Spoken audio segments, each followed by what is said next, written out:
Pada abad ke-21 ini, dunia menyaksikan perubahan paradigma dalam pemenuhan kebutuhan energi global.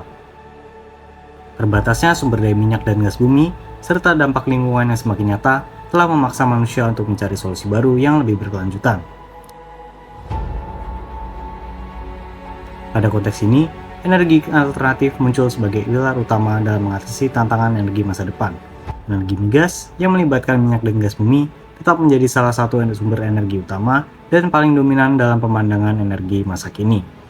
Minyak dan gas bumi memberikan kontribusi besar terhadap kebutuhan energi global, menjadi tulang punggung bagi sebagian sektor ekonomi dan infrastruktur dunia.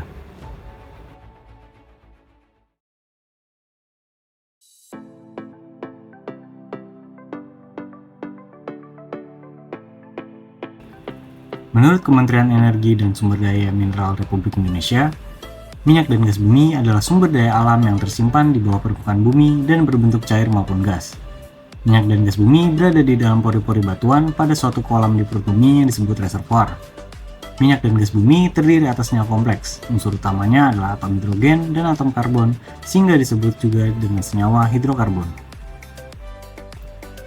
Minyak bumi juga sering diartikan berasal dari pelapukan sisa-sisa organisme sehingga disebut sebagai bahan bakar fosil.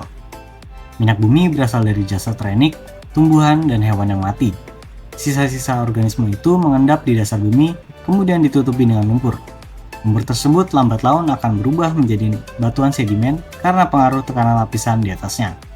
Sementara itu, dengan meningkatnya tekanan dan suhu, bakteri anaerob menguraikan sisa-sisa jasad renik itu menjadi minyak dan gas. Akibat pengaruh waktu, temperatur, dan tekanan, maka endapan lumpur berubah menjadi batuan sedimen. Batuan lunak yang berasal dari lumpur yang mengandung bintik-bintik minyak dikenal sebagai batuan induk atau source rock.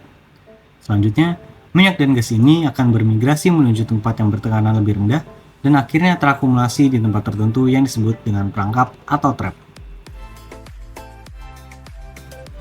Proses pembentukan minyak dan gas memakan waktu jutaan tahun. Minyak dan gas yang terbentuk meresap dalam batuan yang berpori seperti air dalam batu karang. Minyak dan gas dapat pula bermigrasi dari suatu daerah ke daerah lain, kemudian terkonsentrasi jika terhalang oleh lapisan yang kedap. Walaupun minyak bumi dan gas alam terbentuk di dasar lautan, banyak sumber minyak dan gas yang terdapat di daratan. Hal itu dapat terjadi karena pergerakan kulit bumi, sehingga sebagian lautan berubah menjadi daratan. Meskipun menjadi pilar utama pertumbuhan ekonomi global, industri minyak dan gas bumi tidak dapat dipisahkan dari dampak negatifnya terhadap lingkungan. Pengeboran, produksi, dan penggunaan minyak dan gas bumi memberikan kontribusi besar terhadap masalah lingkungan yang semakin mendesak. Masalah lingkungan tersebut antara lain yang pertama, pencemaran udara dan gas rumah kaca.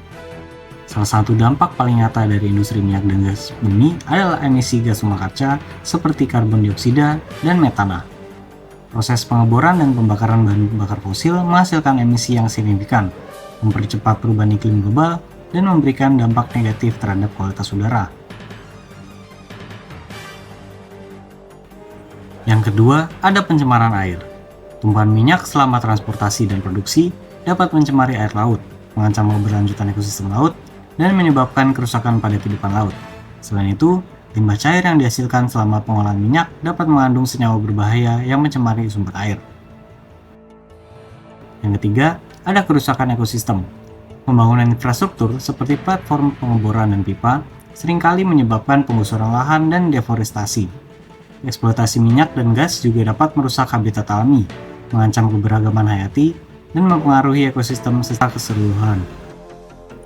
Upaya untuk mengurangi dampak lingkungan dari industri minyak dan gas melibatkan teknologi bersih, kebijakan lingkungan yang ketat, dan transisi ke energi terbarukan.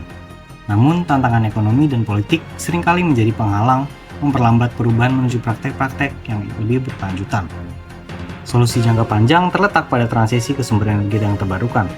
Pengembangan teknologi terbarukan seperti tenaga surya dan angin dapat membantu mengurangi ketergantungan pada bahan bakar fosil. Inisiatif global untuk mengurangi emisi karbon dan meningkatkan efisiensi energi menjadi kunci dalam menciptakan masa depan yang lebih berkelanjutan. Dalam konteks ini, perlunya kerjasama global, inovasi teknologi, dan perubahan kebijakan menjadi semakin mendesak. Hanya dengan pendekatan yang holistik dan berkelanjutan, kita dapat menjaga keseimbangan antara kebutuhan energi manusia dan pelestarian lingkungan alam kita. Dengan demikian, kita dapat mewariskan planet yang sehat dan lestari kepada generasi mendatang. Transisi energi menjadi salah satu topik utama yang diangkat dalam presidensi G20 Indonesia.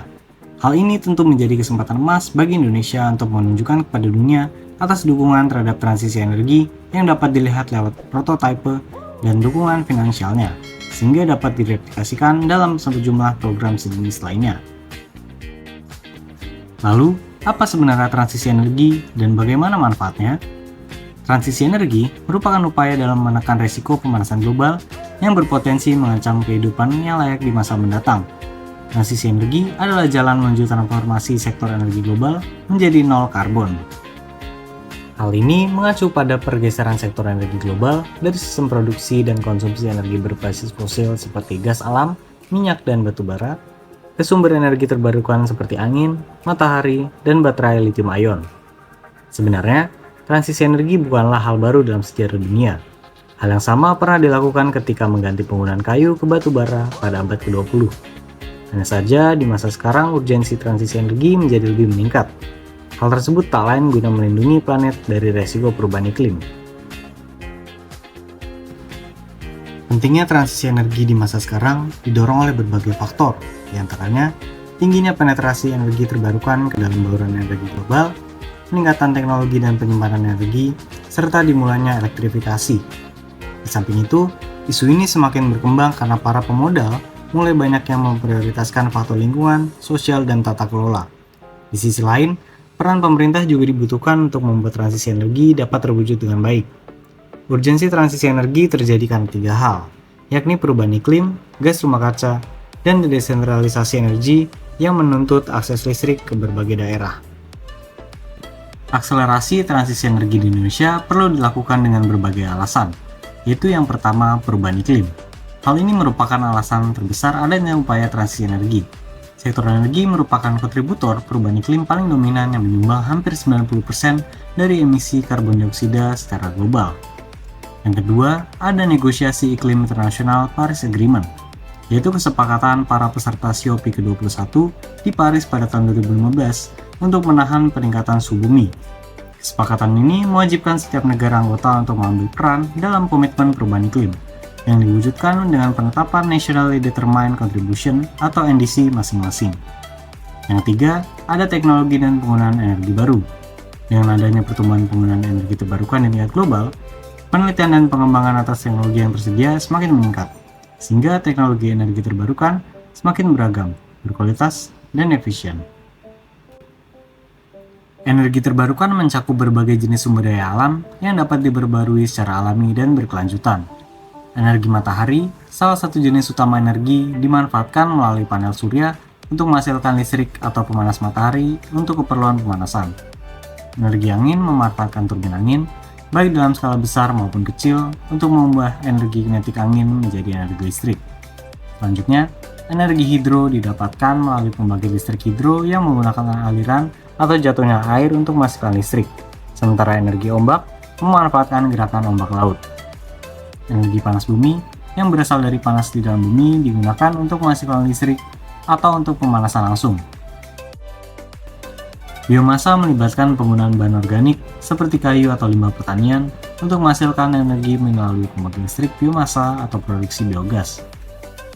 Semua jenis energi terbarukan ini memiliki potensi besar untuk mengurangi ketergantungan pada bahan bakar fosil dan mengurangi dampak lingkungan, dan memainkan peran penting dalam transisi menuju masyarakat yang lebih berkelanjutan.